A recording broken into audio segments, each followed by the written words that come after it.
Bwana mambo vipi? Mimi naitwa TMT Bide Elastos, the son of the master. Na niko kwenye mradi hapa mpya wa vimbweta wa serikali ya 69 iliyopita ambao blaza mambo vipi? Kama kawa vipi hapa? Safi, uko live kutoka NIT Update, NIT Lifestyle na NKM TV kwa jumla.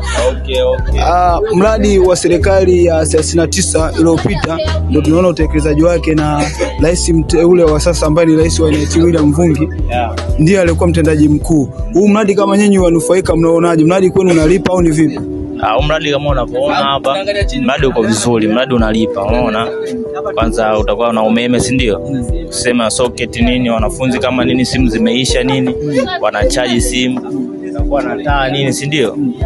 Kama usiku ile watu wanasoma, sio watu wanasoma gizani, wanawasha mitaa kwenye simu tena, macho yanauma tena.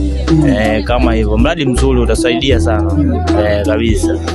Kwa mujibu wa Mheshimiwa William Mvungi, alikuwa kipindi anaomba kula alisema kuwa ataleta mradi, atauendeleza mradi ambao ulikuwa wa serikali ya awamu ya 69. Je, mnaambia nini mheshimiwa sasa kama nyinyi mliompa kula tena?